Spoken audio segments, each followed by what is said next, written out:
Ele vendeu minhas joias para bancar a lua de mel com outra mulher. O recibo foi seu fim. Dizem que a gente só percebe que está vivendo uma mentira quando a verdade nos acerta como um tapa na cara. No meu caso, foi mais como um soco no estômago. Daqueles que tiram todo o ar e nos deixam paralisados tentando entender como chegamos até ali. Era uma terça-feira particularmente fria em Curitiba. A chuva fina e persistente, tão característica da cidade, batia contra as janelas do nosso apartamento no Batel. Marcos havia saído cedo, como sempre, com aquele sorriso fácil que eu tanto admirava. Reunião importante hoje, amor. Não me espere para jantar. A frase já tinha virado rotina nas últimas semanas, mas eu continuava fingindo que estava tudo bem. Naquela noite, enquanto corrigia trabalhos dos meus alunos do 3º ano, senti uma necessidade súbita de olhar as joias da minha mãe. Era algo que eu fazia quando a saudade apertava. Segurar aquele colar de pérolas que ela usou em seu último aniversário. Ou o anel de safira que pertenceu à minha avó. Eram mais que joias. Eram pedaços tangíveis das minhas memórias com ela. Fui até o quarto e abri o guarda-roupa, esticando o braço para alcançar a caixinha de veludo azul na última gaveta. O peso estava diferente. Quando abri, meu mundo desabou. Vazia, completamente vazia. Deve ter caído em algum lugar, pensei, tentando manter a calma. Revirei gavetas, olhei embaixo da cama, procurei em cada canto possível do apartamento. Nada. As lágrimas começaram a embaçar minha visão, enquanto eu ligava freneticamente para o celular de Marcos. Caixa postal. Renata atendeu no primeiro toque quando liguei. Calma, Cami. Respira. Ele deve ter uma explicação. Sua voz tentava transmitir uma segurança que eu já não sentia. Você já notou outros sinais estranhos? A pergunta dela abriu uma comporta na minha mente. Os jantares cancelados, as reuniões de última hora, o celular sempre no silencioso, as mudanças de senha do banco. Pequenos detalhes que eu havia ignorado começaram a se encaixar como peças de um quebra-cabeça macabro. Quando Marcos chegou, passou das 11 da noite. Eu estava sentada na sala escura. Só a luz da cidade entrando pela janela iluminava o ambiente. Amor, por que está no escuro? Ele perguntou acendendo a luz. Seu tom casual me deu náuseas. Cadê as joias da minha mãe, Marcos? Ele congelou por um momento tão breve que alguém menos atento não teria notado. Mas eu notei. Vi o lampejo de pânico em seus olhos antes dele recuperar a compostura. As joias? Ah, deve ter guardado em outro lugar. Você sempre foi meio desorganizada com essas coisas. Ele respondeu com um sorriso que não alcançava os olhos. Vamos procurar direito amanhã, ok? Naquele momento, algo dentro de mim mudou. Era como se eu estivesse vendo Marcos pela primeira vez. Não o homem que eu amava há 7 anos, mas um estranho usando sua pele. Um mentiroso habilidoso que havia me enganado por tanto tempo que eu nem sabia mais distinguir a verdade da fantasia. Claro, amanhã, respondi, forçando um sorriso. Mas enquanto ele tomava banho, mandei mensagem para Renata. Você está certa. Tem algo muito errado acontecendo. Deitada na cama aquela noite, observando o perfil do homem que eu chamava de marido, senti uma mistura de medo e determinação crescendo dentro de mim. As joias da minha mãe não eram apenas objetos de valor. Eram minha última conexão física com ela, minhas memórias mais preciosas materializadas em ouro e pedras. E ele havia roubado isso de mim. Enquanto o som da chuva continuava lá fora, fiz uma promessa silenciosa para minha mãe. Eu descobriria a verdade. Não importava o quão dolorosa ela fosse. E mais importante, eu não seria a mulher frágil que Marcos obviamente pensava que eu era. O relógio marcava 3 da manhã quando finalmente consegui dormir. Mas uma coisa estava clara. Aquela noite marcava o começo do fim. O fim da minha ingenuidade. O fim do meu casamento perfeito. O fim da Camila, que aceitava desculpas esfarrapadas com um sorriso compreensivo.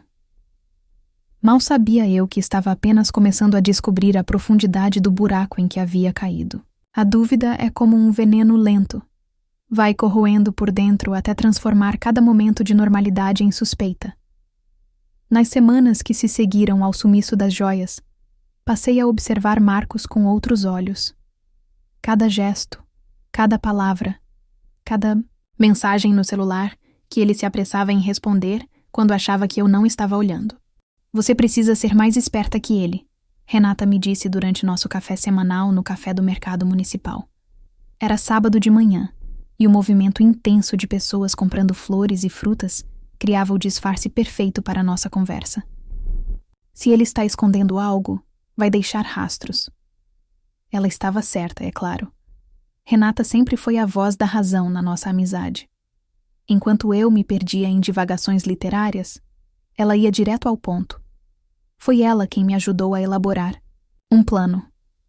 Comece pelos documentos, sugeriu baixando a voz. Extratos bancários, faturas de cartão, qualquer papel que ele guarde. Mas seja discreta. A oportunidade surgiu alguns dias depois. Marcos tinha ido ao mercado e eu me ofereci para limpar seu carro. Algo que costumava fazer regularmente, então não levantaria suspeitas. No porta-luvas, entre manuais e documentos antigos, encontrei o primeiro golpe. Um recibo de joalheria.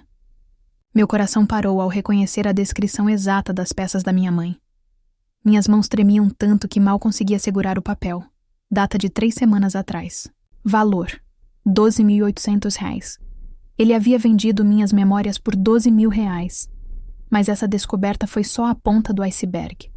Escondido junto ao recibo, havia um comprovante de reserva que fez meu estômago revirar. 2 diárias no Summerville Resort, em Porto de Galinhas. O nome na reserva: Tatiane Silva. Tatiane. A estagiária do setor de TI, que não devia ter mais que 25 anos. Aquela que sempre sorria demais quando íamos às confraternizações da empresa, que olhava para Marcos como se ele fosse algum tipo de mentor brilhante. Você está muito quieta hoje, Marcos comentou durante o jantar naquela noite. Eu mal tinha tocado na comida, minha mente repassando cada interação que tinha presenciado entre eles. Só cansada, respondi, forçando um sorriso. Final de semestre é sempre puxado. Ele assentiu, voltando a atenção para o celular. Naquele momento, observando-o digitar furtivamente sob a mesa, imaginei quantas mensagens para ela ele tinha enviado na minha frente. Quantas mentiras eu tinha engolido junto com o café da manhã todos esses anos. No dia seguinte, fiz algo que nunca pensei que faria. Instalei um aplicativo de clonagem no celular dele enquanto tomava banho. Renata tinha me ajudado a encontrar um que não deixava rastros. É para sua proteção, ela insistiu quando viu minha hesitação. Você precisa saber exatamente com quem está lidando. As mensagens começaram a chegar em tempo real no meu celular. Era como assistir a um filme de terror protagonizado pelo meu próprio marido. Consegui vender aquelas peças antigas. Ninguém vai sentir falta. Mal posso esperar para nosso fim de semana. Você merece ser coberta de joias. Ela não desconfia de nada. Está ocupada demais com aqueles livros. Cada mensagem era uma punhalada. Mas o pior não era a traição romântica. Era a frieza com que ele falava das joias da minha mãe, como se fossem apenas mercadoria. Como se 7 anos de casamento não significassem nada. Como se minhas memórias mais preciosas valessem menos que alguns dias de luxo com uma mulher que mal conhecia. Você não pode confrontá-lo ainda. Renata me alertou quando mostrei as mensagens. Estávamos no meu horário de almoço na escola, escondidas na biblioteca. Precisamos de mais provas. E você precisa se proteger legalmente primeiro. Ela estava certa novamente. Marquei uma consulta com um advogado especializado em direito familiar. Dr. Paulo me recebeu em seu escritório no Centro Cívico numa quinta-feira, chuvosa. Enquanto eu expunha a situação, ele tomava notas meticulosas. Senhora Camila, isso não é apenas um caso de divórcio, ele explicou, ajustando os óculos. Temos um crime de alienação de bem particular, agravado pelo valor sentimental. Vamos precisar documentar tudo. Saí do escritório com um plano de ação claro e uma pasta cheia de documentos para preencher. Pela primeira vez em semanas, senti que estava retomando algum controle da situação. Naquela noite, sentada na sacada do apartamento observando as luzes da cidade, percebi que não chorava mais. O choque inicial tinha dado lugar a algo diferente. Uma determinação fria, calculada. Marcos havia me subestimado. Achava que eu era apenas a professora de literatura sonhadora, perdida em seus romances e poesias. Mal sabia ele que os livros que eu tanto amava tinham me ensinado mais sobre vingança e justiça do que ele poderia imaginar.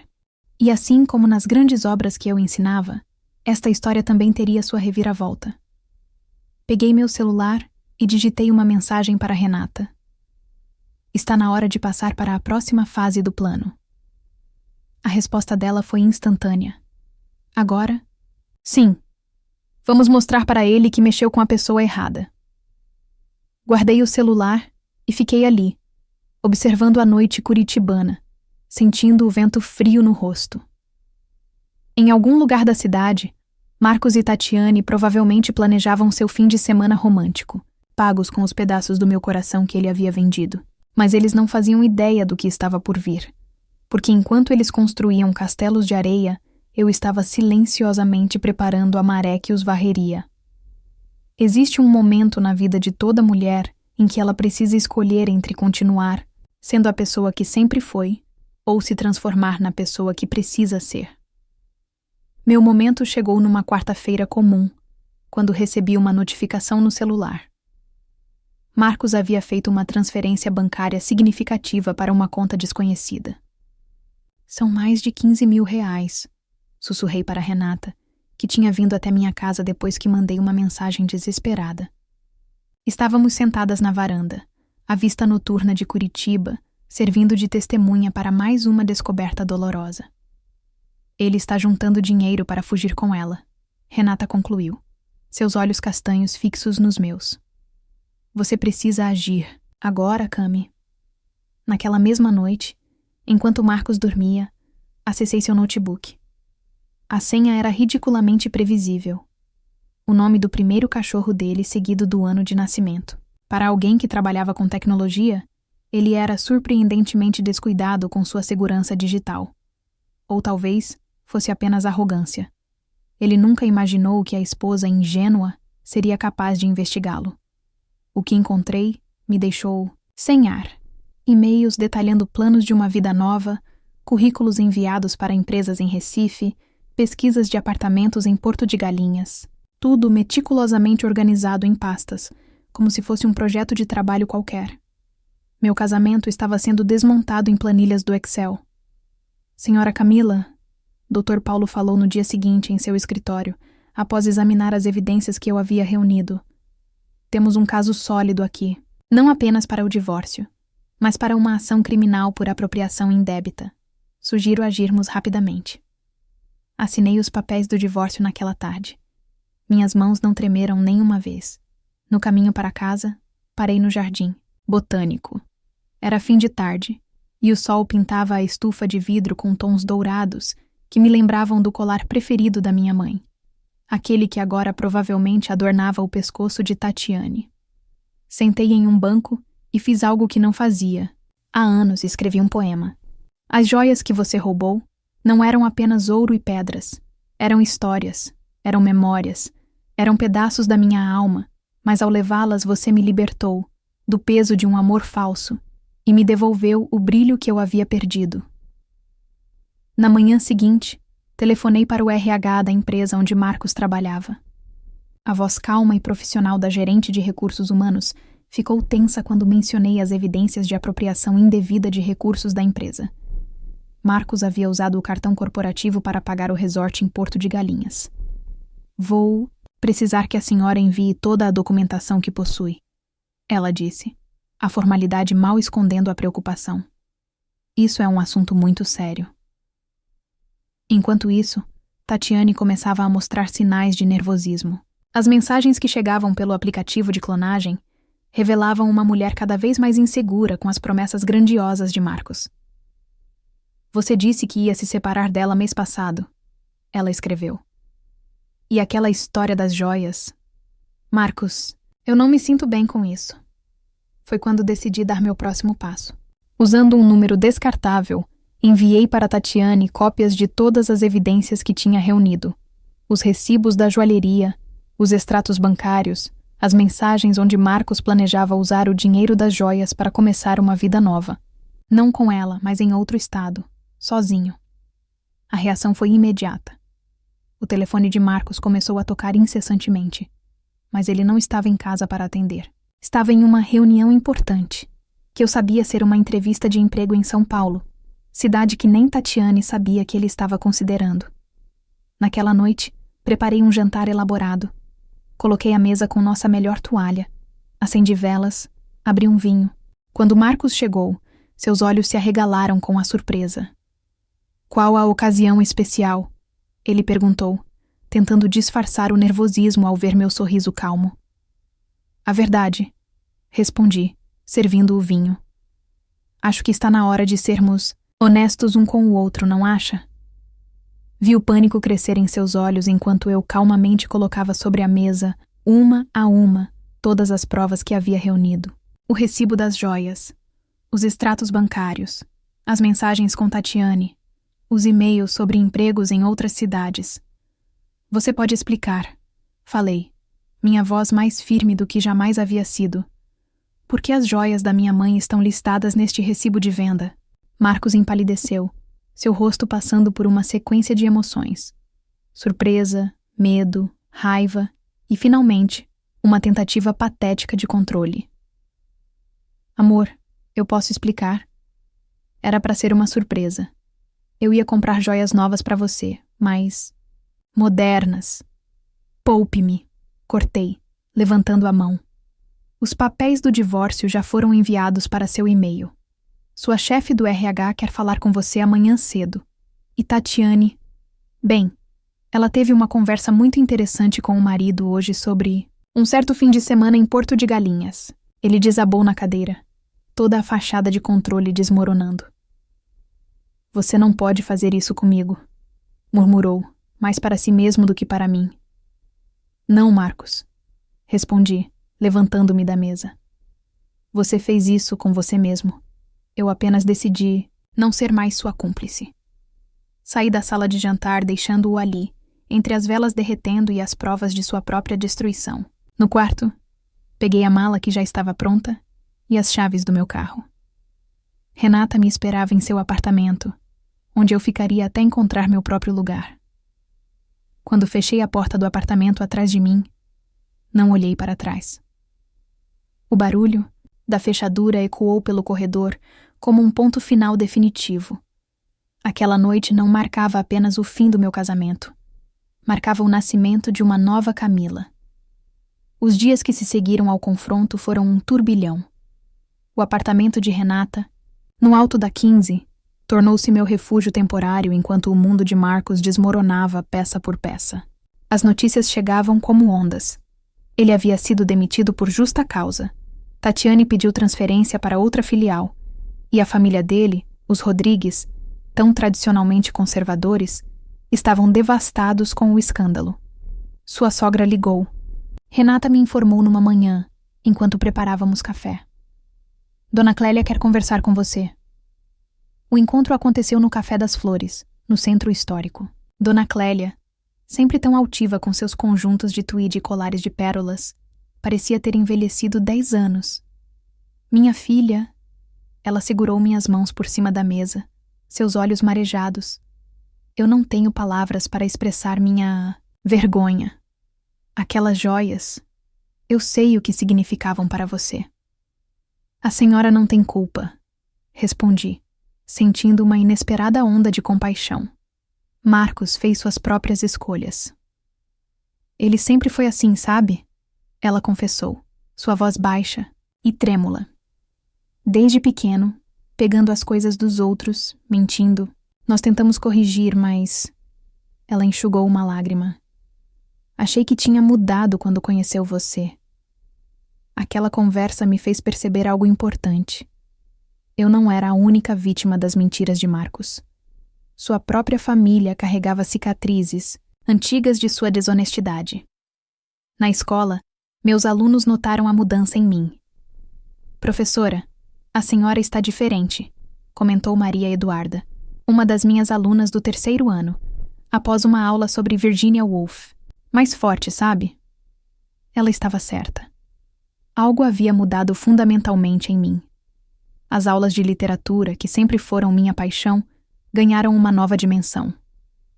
Comecei a escolher textos sobre transformação, sobre mulheres que se reinventavam após perdas e traições. Um teto todo seu nunca fez tanto sentido. Foi durante uma dessas aulas que recebi a ligação do Dr. Paulo. Senhora Camila, conseguimos. O juiz determinou a partilha dos bens e reconheceu o crime de apropriação indébita. Marcos terá que ressarcir o valor das joias com correção. O dinheiro não traria de volta as peças da minha mãe, mas havia uma justiça poética naquela decisão. Decidi que usaria o valor para um recomeço completo. Encontrei um apartamento pequeno, mas acolhedor no centro histórico, próximo ao Largo da Ordem. O lugar precisava de reformas, mas tinha personalidade. Piso de madeira antiga, janelas altas, uma vista para os casarões históricos que me fazia sentir como se estivesse vivendo dentro de um dos romances que eu tanto amava ensinar. Este lugar é a sua cara, Renata declarou, ajudando-me a pendurar cortinas novas, cheio de histórias para contar. As paredes, antes brancas e vazias, começaram a ganhar vida. Penduramos prateleiras para meus livros, quadros com citações de minhas autoras favoritas, fotos antigas da minha mãe. Em uma delas, ela sorria usando o colar de pérolas. A imagem agora valia mais que a joia em si. Foi nesse período que comecei a escrever. Não apenas poemas soltos, mas um diário completo sobre minha transformação. As palavras fluíam como um rio represado, finalmente libertado. Às vezes penso que precisamos perder algo precioso para encontrar algo ainda mais valioso, nossa própria força. As joias da minha mãe eram meu tesouro, mas descobri que o verdadeiro legado dela estava em outro lugar, na coragem que ela sempre tentou me ensinar, na dignidade com que enfrentava os problemas, na capacidade de recomeçar. Um dia, recebi uma mensagem inesperada de Tatiane. Precisamos conversar. Nos encontramos em uma cafeteria discreta no Shopping Müller. Ela parecia menor, mais jovem e assustada do que eu me lembrava.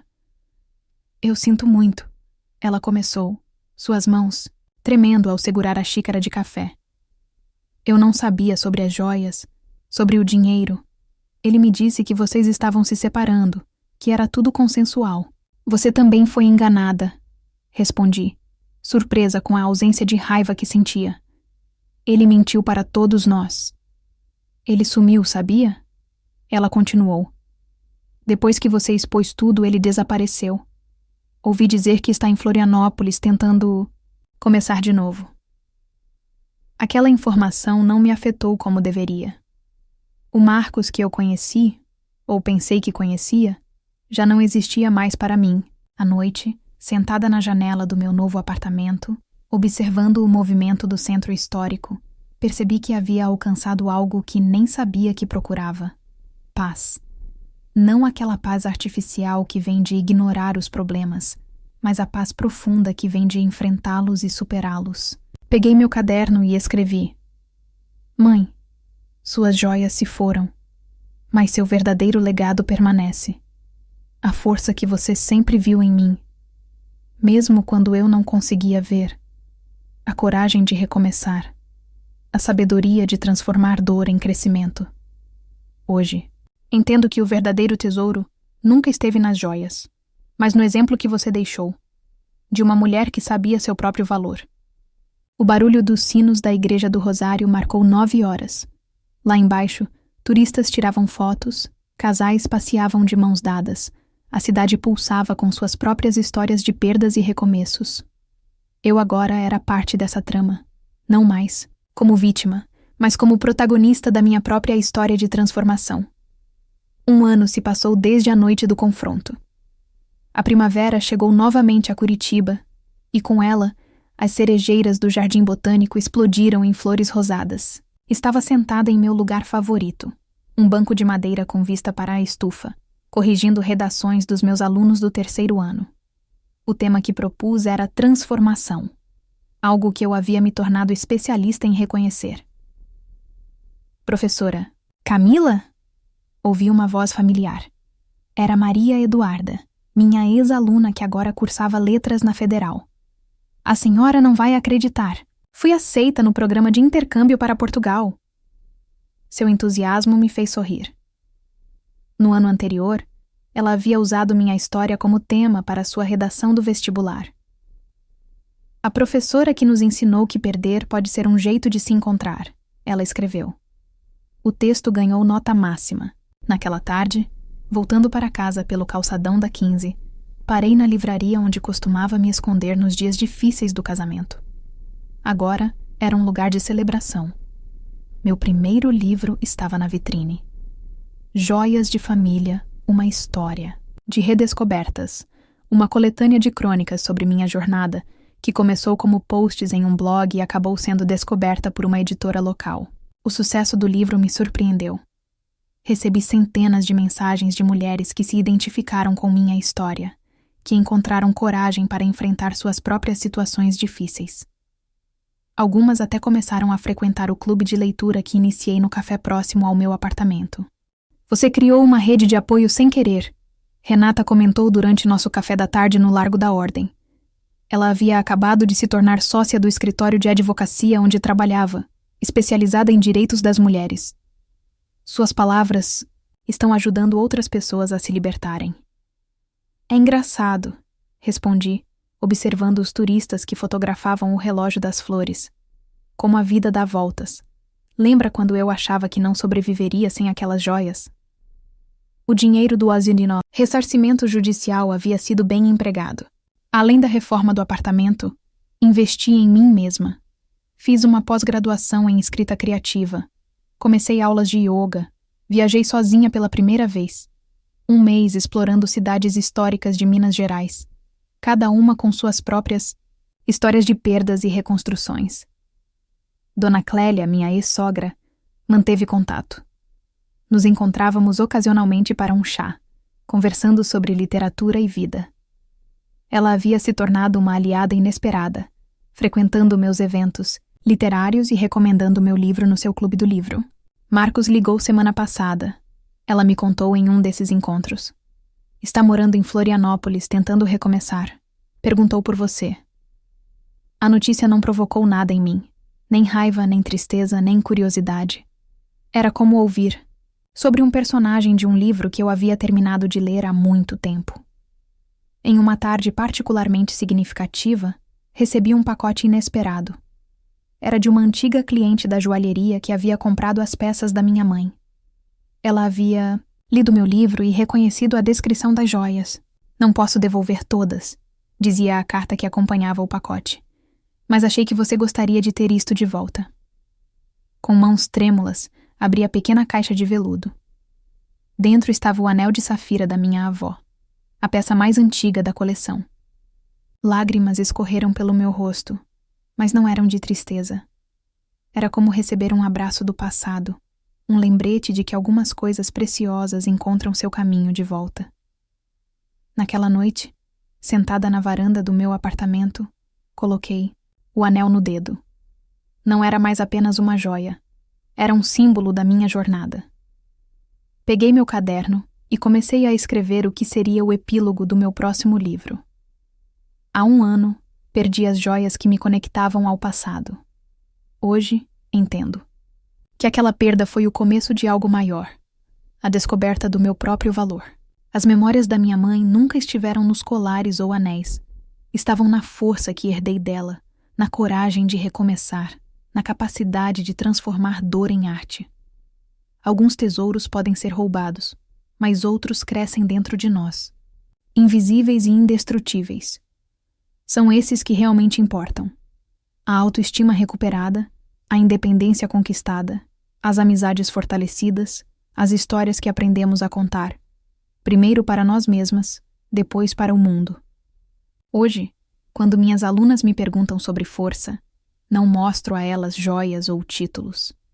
Mostro cicatrizes transformadas em poesia, perdas convertidas em ganhos, finais que se tornaram começos, porque a verdadeira herança que recebi de minha mãe não estava guardada em uma caixa de veludo, estava esperando para ser descoberta dentro de mim mesma. O sol se punha sobre o centro histórico de Curitiba, pintando os casarões antigos com tons de dourado. Lá embaixo, a cidade continuava. Seu ritmo, cada pessoa carregando sua própria história de perda e recomeço. A minha havia encontrado seu final feliz. Não nos braços de um príncipe encantado, mas na redescoberta de mim mesma. O anel de safira brilhava no meu dedo enquanto eu fechava o caderno. Amanhã seria outro dia de aulas, de histórias para contar, de vidas para tocar. E eu estava pronta para cada capítulo novo que a vida quisesse escrever, desta vez, sendo a autora da minha própria história. Fim. Obrigada por assistir até o final. Você gostou da história? Deixe um comentário. Quero saber o que você achou. Não se esqueça de deixar seu like e se inscrever agora para receber mais relatos emocionantes que você não vai querer perder. Ative o sino para ser notificado sempre que um novo vídeo for lançado. Vejo você na próxima história. Muito obrigada.